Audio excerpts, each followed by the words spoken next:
옳은 가정의 달이고 또 우리는 오늘 절기상으로 어린이 주일을 지키고 있고 다음 주는 어버이 주일입니다. 그래서 다음 주는 우리가 전도 주일로 드리기 때문에 오늘 어린이 주일, 어버이 주일 다 합쳐서 가정 주일 이렇게 이름을 붙이고 오늘 가정에 대한 이야기를 말씀을 드리고 아마 들어오실 때 아마 70 이상 되신 분들은 뭐 청년부에서 꽃을 준비해서 달아드렸을 거예요. 저도 달았는데 일부에 달았는데 좀 거추장으로서 일단 뺐습니다. 나가시면서 들어오시면서 벌써 받으셨네. 우리 사회부에서 선물을 준비했습니다. 빵을 준비해서 빵을.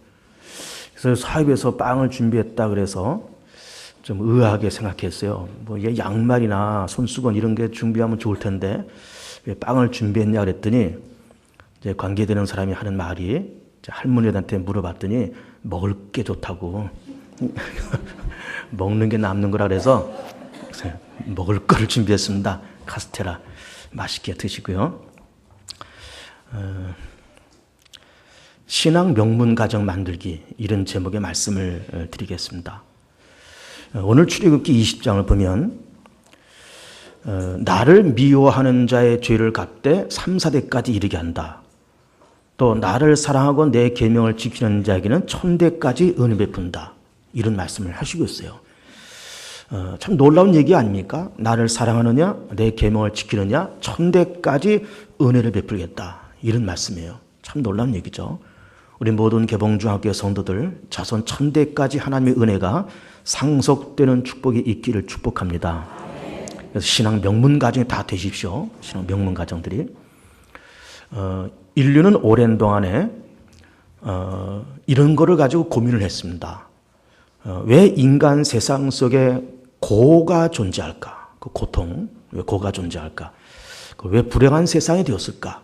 그리고 인간 세계에 왜 죽음이 찾아왔을까? 이런 걸 가지고 고민들을 많이 했습니다. 그러면서 이런 것 때문에 종교도 생기고 이런 것 때문에 사상도 생기고 철학도 생기고 다 그렇게 됐습니다. 그리스 신화에 보면은 그 판도라의 상자라는 것이 있습니다. 신이 판도라에게 상자를 하나 줬다는 거죠. 그러면서 이거를 열면 안 된다. 이걸 열면 안 된다. 이렇게 부탁을 했는데 판도라가 그것이 너무나 궁금해서 이거를 어떤 살짝 좀 엿보려고 상자를 조금 이렇게 열었더니 그 안에서 별별 추하고 더러운 것들이 다 쏟아져 나왔다는 겁니다. 아픔, 고통, 미움, 시기, 질투, 분냄, 병, 무슨 사고, 사건 이런 복잡한 것들이 막 튀어나와서 너무 깜짝 놀라서 이걸 갑자기 팡 하고 닫았는데 그런 복잡한 것들은 다 나오고 마지막 한 가지가 못 나왔다는 거죠. 그것이 바로 희망이라는 겁니다. 그래서 아마도 이 고대 사회에 이 그리스 신화를 만든 사람이 신화는 그야말로 사람이 만들어낸 얘기 아닙니까? 그 얘기를 하면서 이 세상에 이렇게 고통이 많은 것은 그렇게 판도라의 상자처럼 이거를 열어봐서 이렇게 고통이 튀어나왔다. 그리고 이 세상에는 고통만 있을 뿐이지 결코 희망은 없는 세상이다. 그것을 그런 판도라의 상자라는 그런 신화를 가지고 이야기를 만들어냈죠.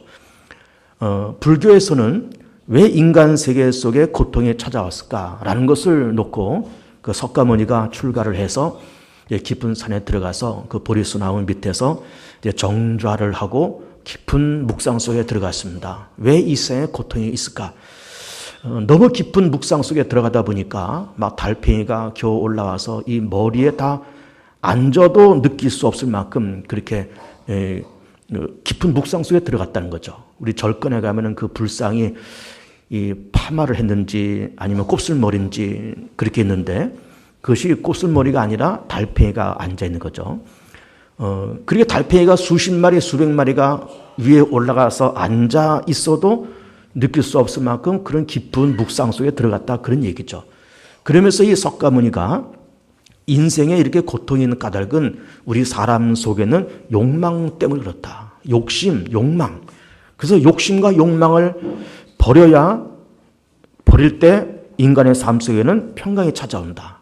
그러면서 인간의 욕망을 없애려고 하는 이제 그런 몸부림이 그 불교의 주된 사상인 것이죠. 그러면서 또 인간은 또 왜 죽을까 이런 것도 생각하면서 생로병사를 얘기를 한 겁니다. 생로병사라고 하는 말을 요즘 한글에 많이 사용을 하지만 사실은 그 말은 불교 용어입니다. 사람이 태어나서 살다가 늙어서 죽는다. 그런 말 아닙니까? 생로병사. 늙어서 병들어서 죽는다. 그런 얘기 아닙니까? 그럼 늙어서 병들어서 죽는다라고 그렇게 생각하고 딱 그렇게 이제 생각을 한 거죠. 그러니까 그리스 신화에서도 판도라의 상자, 또 불교에서 말하는 인간의 어떤 욕망, 그리고 사람은 늙어서 병들어 죽는다라고 하는 어떤 신화가 되었던 이것이 어떤 한 종교의 어떤 교리가 되었던 이런 걸 다 만들어 놓은 겁니다. 그러나 이런 것은 어디까지나 사람의 어떤 사유의 세계 속에서 나온 그런 결론인 겁니다. 사유, 생각 속에서 일어나는 그런 결론입니다. 욕망 때문에 고통이 생겼다. 판도라가 이 상자를 열지 말라 그러는데 열었기 때문에 이렇게 됐다. 사람은 늙어서 병들어 죽는다. 이렇게 생각 속에서 나온 그런 사유물들입니다.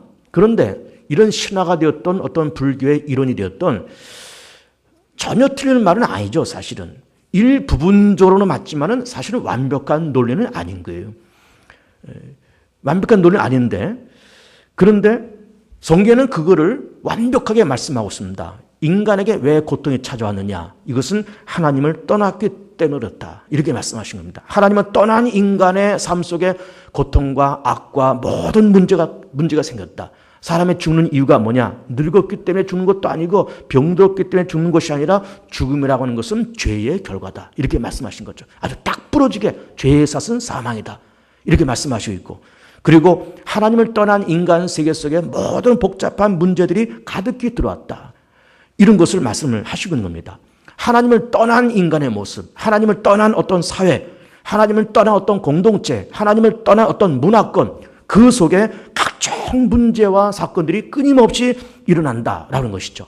하나님을 만나지 못했기 때문에, 우리의 창조주이시고 세상을 말씀으로 창조하신 하나님을 만나지 못했기 때문에 마음에 고통이 있고 항상 불안하고 염려가 있고 문제와 사건이 끊임없이 생기고 우울증이 생기고 자살 충동이 생기고 외로움과 고독함이 생기고 그러면서 열등감 속에 빠져 살아가는 그런 마음의 질병이 생기죠. 육체의 질병도 있죠. 요즘은 암이 왜 이렇게 흔한지, 치매도 흔하고 그런 흔한 질병 속에서 그렇게 살고 있습니다. 왜 의학은 발전되고 경제도 발전되는데 왜 그런 질병이 자꾸 생기는 것인지, 이것이 바로 하나님을 떠난 인간 세계에서 일어나는 그런 문제거리다라고 하는 것입니다.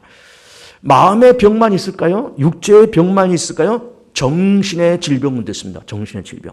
하나님을 떠난 인간 세계 속에 하나님을 떠난 어떤 공동체 안에 정신적인 질병도 있는 겁니다. 정신적인 질병.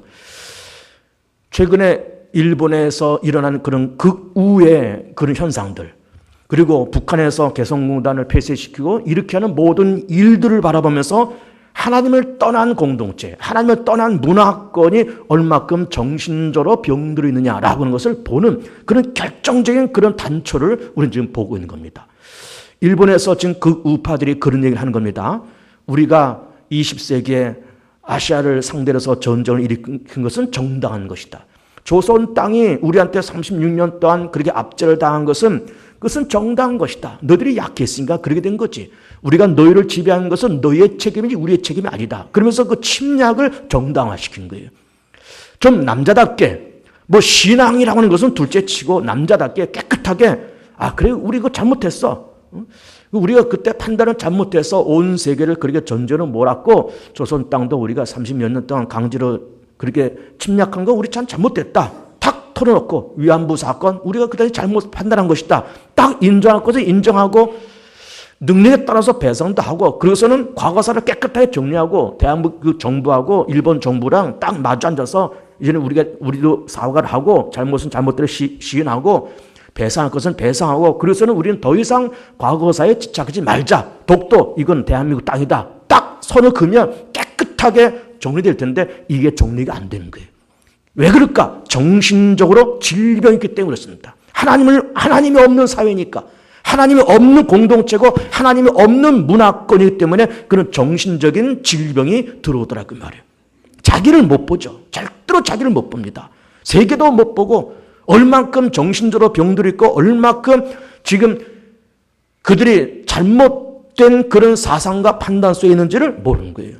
북한 사회도 마찬가지인 겁니다. 개성공단 이번에 이렇게 만들어 놓고 과거에 금강산 또 지금 다 폐쇄시켜서 그렇게 만들어 놓고 세계의 웃음거리가 되고 있는 겁니다. 지금 대한민국이 아니라 북한 사회가 세계 속의 웃음거리가 되고 있는 거예요. 그렇게 해서 당장 피해를 입을 것이 북한 사회인데 그럼에도 불구하고 우리는 아무런 손해날 것 없다. 밑죄의 본전이다. 이렇게 말하면서 세계의 웃음거리가 있고 웃음거리 좀 사고 있고 탈북자들이 우리나라에 지금 2만 5천 명이 들어왔습니다. 우리 2만 5천 명 세터민 가족을 그렇게 말하고 있는데 우리는 탈북자들이 2만 명, 3만 명 들어왔는 걸 보면서 야 2만 명씩이나 나왔네. 천만에요. 2만 명이 무슨 말입니까? 지금 두만강 압록강 넘어서 중국 땅으로 태국과 미얀마, 라오스 이런 데 숨어있는 탈북자들이 20만 내지 30만이 나가 있습니다. 우리나라에 들어온 사람들만 한 2만 몇 천 명이 들어온 겁니다. 그럼에도 불구하고 지상낙원이라고 그렇게 말을 하고 있는데 그 지상낙원이라고 하는 거는 김정은 일가만 지상낙원이지 나머지 99.999%는 다 불행한데 자기 혼자 잘 먹어서 막 볼이 터질 만큼 잘 먹고서는 지상낙원이라고 말을 하는 것은 이거는 집단 정신질병에 걸린 하나의 모습이다라고 그렇게 볼 수 있는 겁니다. 하나님이 없으면 사람이 그렇게 정신적으로 육체적으로 질병으로 영적으로 질병이 들고 그러면서 세상을 분간하지 못하는 그런 세상을 살아가고 있는 거예요. 인간은 하나님을 만나야 됩니다. 그럴 때 행복한 것이고 그럴 때 거기에 생명이 있는 것이고 하나님을 만날 때 삶의 의미가 있는 것이고 하나님을 만날 때 거기에 소망이 있는 것이지 인간은 하나님을 만나지 못하면 하나의 짐승과 똑같은 그런 존재가 되면서 마음의 고통, 육신의 고통, 정신적인 고통 속에 일평생을 헤매면서 살게 되어 있습니다. 우리 사람은 하나님을 만나야 돼요. 하나님 만나야 됩니다.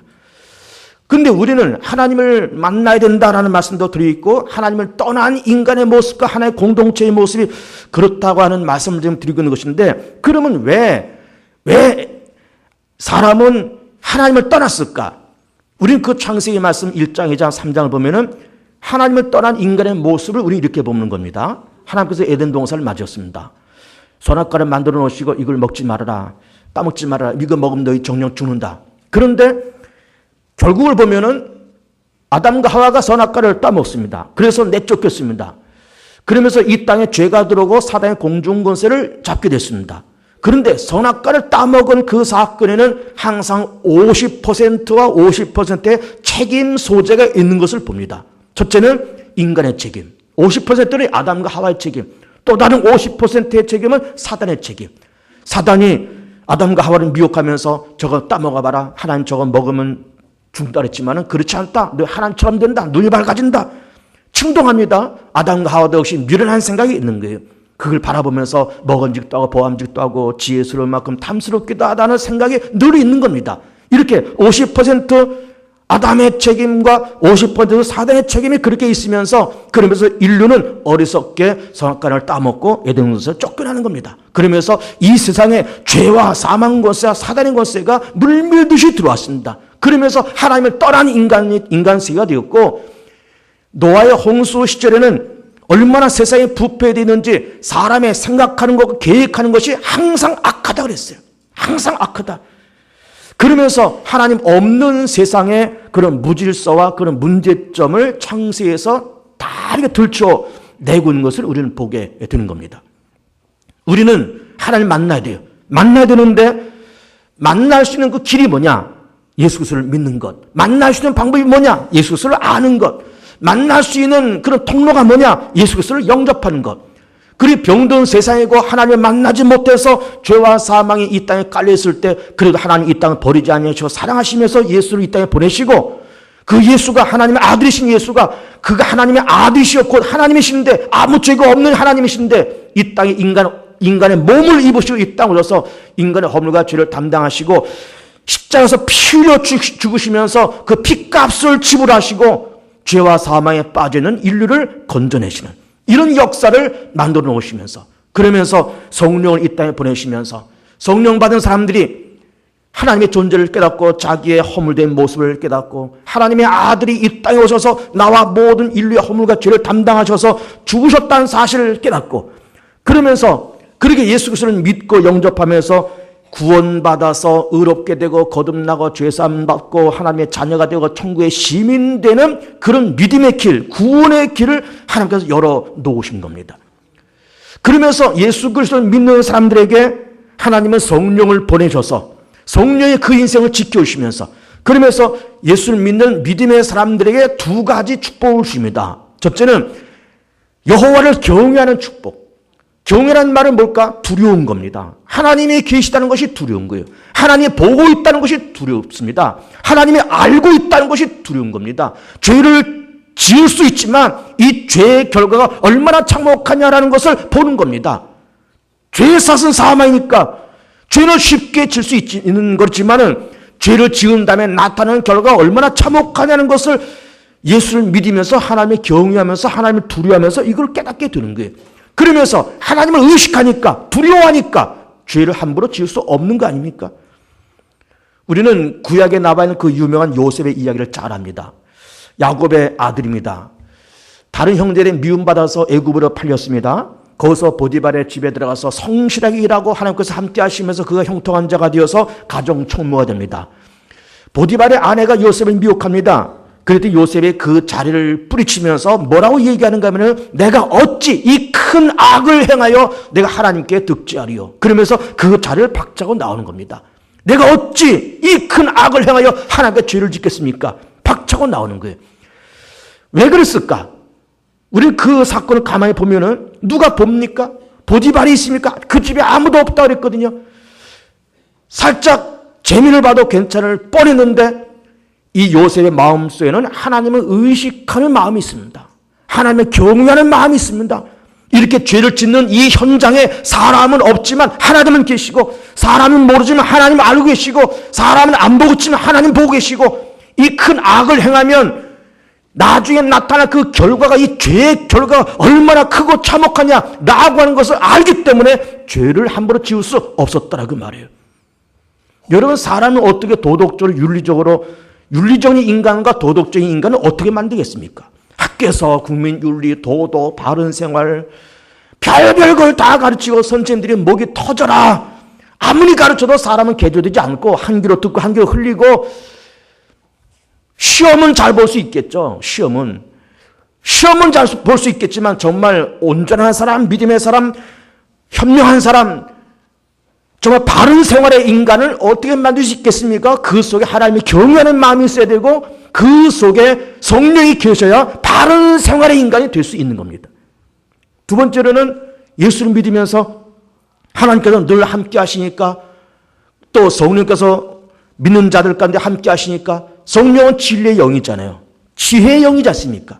구체적인 인격체를 갖고 있는 하나님의 영이시요 구체적인 인격체를 갖고 있는 그리스도의 영이시잖아요.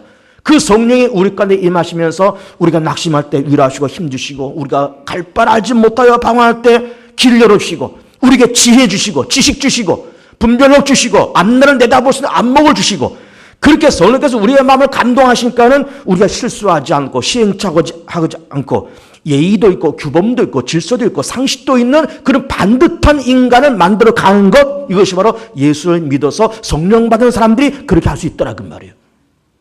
그래서 우리는 오늘 가정 주간을 맞이하고 가정의 달을 지나가면서 명문 가정 만들기라는 제목으로 말씀드리면서 우리는 먼저 어버이 된 우리가 여기 대부분 어버이들이 앉아 계시잖아요. 어버이 된 우리가 예수 잘 믿어서 정말로 예수 그리스도 안에서 영혼도 잘 되고 범사도 잘 되고 강건해지는 그런 인생을 우리는 살아가야 되겠지만 우리 슬에서 자라는 아이들, 자녀들 2대, 3대, 4대 우리 밑에 자라나는 그 후손들을 예수 잘 믿고 성령으로 감동된 그런 믿음의 자녀들을 만들어 가시길 축복합니다. 그 신앙 명문 가정들을 만들어 가시길 축복합니다. 머리에만 들은 것이 있는 그런 사람이 아니라 물론 스펙도 있어야 되고요.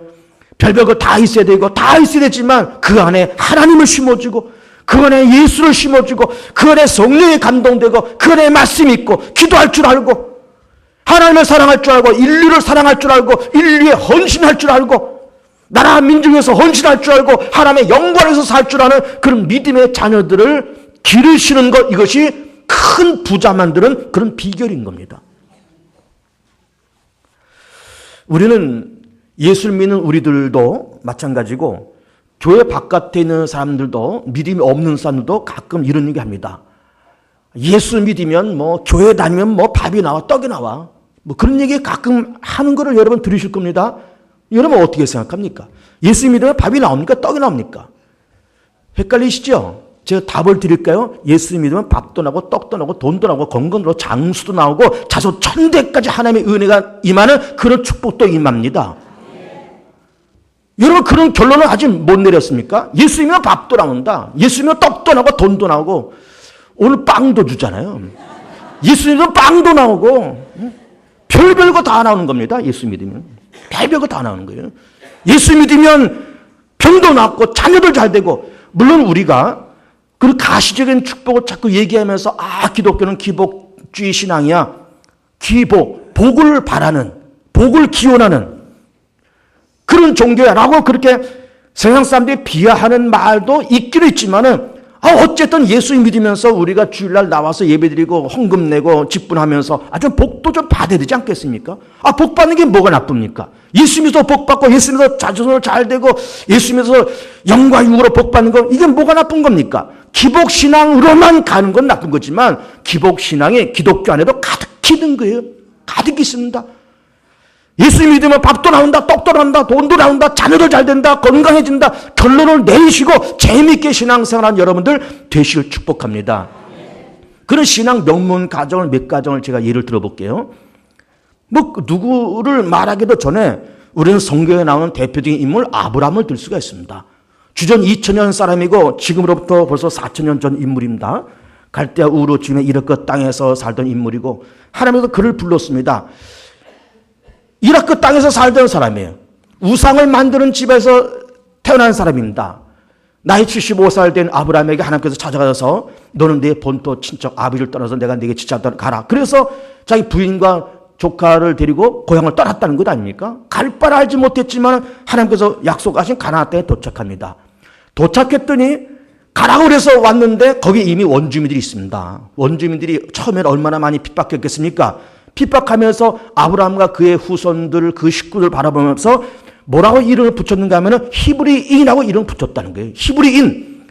직역을 하면은 강 건너온 사람들이지만은 의역하면은 그것은 그냥 떠돌이, 뜨내기 그런 얘기예요. 별로 좋은 말이 아닌 겁니다. 아브라함이 붙인 말이 아니고 가나안의 원주민들이 붙인 말입니다. 저 뜨내기들, 떠돌이들. 응? 그렇게 이름을 붙였습니다. 별로 좋은 말이 아니죠. 근데 뜨내기인 떠돌이인 아브라함의 후손들이 이스라엘 민족이 되고 유대인이 되잖아요. 유대인이 되지 않습니까? 유대인, 지금의 유대인이 지금 이 지구상의 인구가 70억인데 유대인이 차지하는 비율이 0.6%밖에 안 됩니다. 그런데 0.6%밖에 안 되는 유대인들이 노벨상의 25%를 가져가요. 이거 우리는 어떻게 해석해야 됩니까?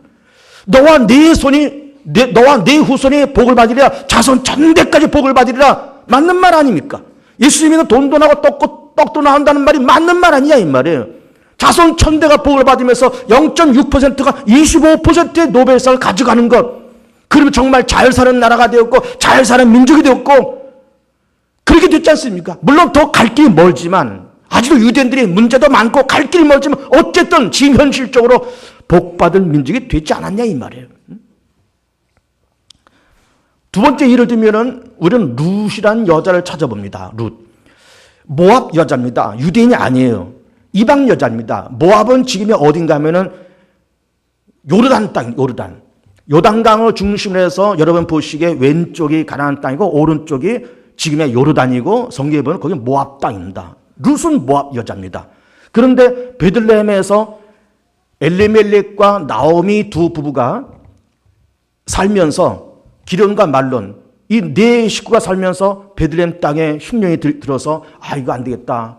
그러면서 모압 땅으로 피난 가자. 그래서 모압 땅으로 피난 가서 거기서 살면서 아들들을 장가를 보냈습니다. 모압 현지 여자들을 택해서 자부로 삼았습니다.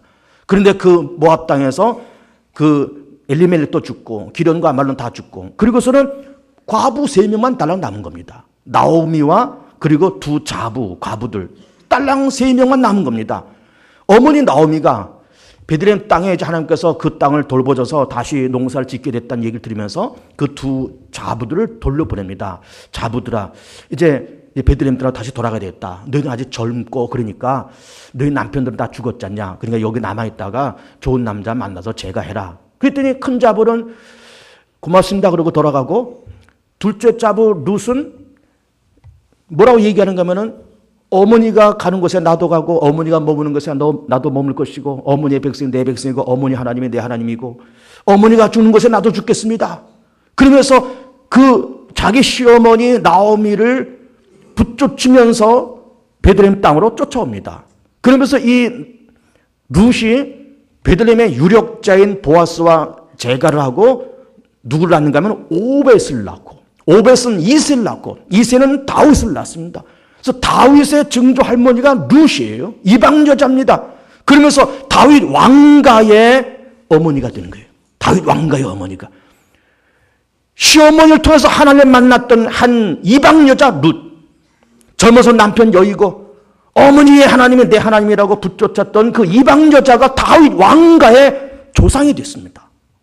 예수 잘 믿으면 떡이 나냐 돈이 나오냐 성경적인 근거가 있는 얘기를 하고 있는 겁니다. 성경의 근거를. 우리는 신앙 명문 가정을 얘기할 때 늘 누구를 우리가 보는가 하면은 17세기 청교도 신앙으로 무장했던 조나단 에드워드 목사님의 가계를 늘 예를 들 수가 있습니다. 조나단 에드워드 목사님의 가계를 조사하고 그리고 거의 비슷한 시대에 살던 좀 껄렁껄렁하고 믿음이 없던 맥스 주크라고 하는 사람의 가계도를 조사를 했더니 놀랍게 이런 결과가 나타났습니다. 조나단 에드워드 목사님의 가계는 617명의 후손을 두었는데 그 중에서 대학 총장이 12명, 교수 75명, 의사 60명, 성직자 100명, 군대 장교 75명, 저술가가 80명, 변호사 100명, 판사가 30명, 공무원이 80명, 하원의원 3명, 상원의원 1명, 미국 부통령 1명. 이렇게 그 가계에서 나타났다는 겁니다. 똑같은 시대에 믿음 없이 껄렁껄렁 살던 맥스 주크라고 하는 사람의 가계를 조사해 보니까 애는 또 얼마나 많이 낳았는지 1292명의 후손이 있는데 그 중에서 유아 시대에 유아로 사망한 사람이 309명, 거지가 310명, 불구자가 440명, 매춘부 50명, 도둑이 60명, 살인자가 70명, 그저 그런 사람이 53명. 어떻습니까? 너무 비교되는 것 아닙니까? 그러면 여러분들이 그렇게 얘기할 겁니다. 아, 목사님, 그거는 그냥 외국의 예고, 우리나라에 그런 예가 있겠습니까? 라고 말씀하실까봐 우리나라 신앙 명문 가정을 제가 하나 뽑아왔습니다. 전라남도 순천에 김응선 장로님과 박여옥 권사님이란 분이 두 분 다 세상을 떠나셨지만 그분이 8남매를 낳았습니다. 남자 5, 5남 3녀를 낳았습니다. 8남매를 기르면서 늘 그 자녀를 위해서 축복기도 하고 가정 예배를 드리고 늘 이 두 어르신네께서 그저 여름이고 겨울이고 늘 새벽 기도를 다니시면서 자녀들을 위해서 축복기도 하면서 그렇게 지냈습니다. 얼마나 새벽 제단과 예배를 열심히 드렸는지 한겨울에 새벽 기도 가다가 얼음장에 깨져서 막 옷이 얼음물에 범벅이 돼가지고 물에 빠진 생쥐처럼 그렇게 되는데 그러면은 교회 다니는 것을 포기하고 집에 들어갔을 텐데도 옷만 대충 갈아입고 다시 새벽 예배 들어가고 새벽 예배 나가고 그런 모습으로 일평생 그리 신앙생활했던 그런 어르신이에요. 자녀들이 그걸 보면서 컸습니다. 8남매가. 그렇게 크면서 이 장로님과 이 박유옥 권사께서 자녀들을 늘 축복하면서 예수 잘 믿는 자녀들 되게 해달라고 교회 잘 다니는 자녀들 되게 해달라고 위에 있고 아래에 있지 않고 머리가 되면 꼬리가 되지 않는 그런 자녀들 되게 해달라고 우리 아들들 다 신앙생활 잘하면서 각 교회에서 장로들 삼아주시고 우리 딸들 다 길러줘서 각 교회에서 권사 만들어 달라고 그러면서 기도를 하셨는데 그 8남매 가계를 보니까 이렇게 되어 있습니다. 장남 김홍규, 순천 동북의 장로, 순천 매산고 교장. 이남 김병규, 서울 보금교회 장로, 주식회사 명보 회장. 삼남 김성규, 장안교회 장로, 주식회사 유성 TS 회장. 사남 김명규, 인천제일교회 장로, 14대 15대 국회의원, 국가조찬기도회 부회장. 오남 김순규, 할렐루야 교회 장로, 법무부 장관, 국정원장. 장녀 김은혜, 승주소망교회 권사. 이녀 김은도, 한마음 장로교회 권사. 삼녀 김은자, 예손 장로교회 권사. 어떻습니까? 믿음으로 가문을 잃은 김응선 장로의 가계를 지금 발표를 하는 겁니다. 아들 5 전부 다 장로되고, 딸 3 전부 다 권사되고, 다 국회의원, 법무부 장관, 국정원장, 학교 교장, 대기업 회장, 국지국지한 사람들이 그 가문에서 나타난 거예요. 신앙의 명문 가정인 겁니다. 예수 믿으면 떡이 나오냐 돈이 나오냐? 나오잖아요. 나오는 겁니다. 신앙 명문 가정 되실 축복합니다. 예수 잘 믿고, 우리가 먼저 예수 잘 믿고 하나님 중심으로 섬기면서 그렇게 살아가고, 내 자녀들 스펙 좋은 아이들 만들어야 되겠지만 그 속에 예수 잘 믿는 아이, 하나님 잘 섬기는 아이, 교회 잘 다니는 아이, 사람을 사랑할 줄 알고 인류를 위해서 헌신하고 봉사할 줄 알고 하나님을 뜨겁게 사랑하는 그런 아이를 만들어야 되는 거예요. 여러분, 어떤 가정이 좋은 가정인 줄 압니까? 피라미드식으로 만들어진 가정이 좋은 가정이에요. 아버지 어머니의 신앙의 유산을 받아서 그 자손들이 잘 되고, 또 그 자손들이 잘 되고 번창하고 생육하고 번성하고 예수 잘 믿고 각지에 흩어져서 다 자기 몫을 감당하고 다 교회들 들어가서 장로되고 권사되고 목사되고 선교사되고 쭉쭉쭉쭉, 이런 가정들이 좋은 가정들입니다.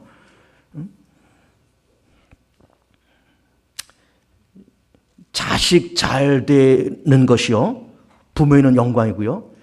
자식이 잘 돼야 빛이 납니다, 여러분. 뭐 좀 돈도 좀 벌고 좀 뭐 어떻게 됐다고, 뭐 그것이 문제가 아니라 자식이 번듯하게 잘 됐을 때 빛이 나는 거예요. 자식이 현찮으면은 아무 소용이 없습니다. 돈 벌어도 자식만 가진 그 무슨 소용이에요? 뭐 100살 넘게 살아도 자식들 잘못되면 그게 뭡니까? 아무것도 아닌 거예요. 신앙 명문 가정 되실 축복합니다. 우리 개봉중앙교회 안에도 신앙 명문 가정 될 만한 후보군들이 많이 있습니다, 지금. 제가 보면 다 있습니다. 많이 있습니다. 그런 반열 가운데 세워지길 축복합니다.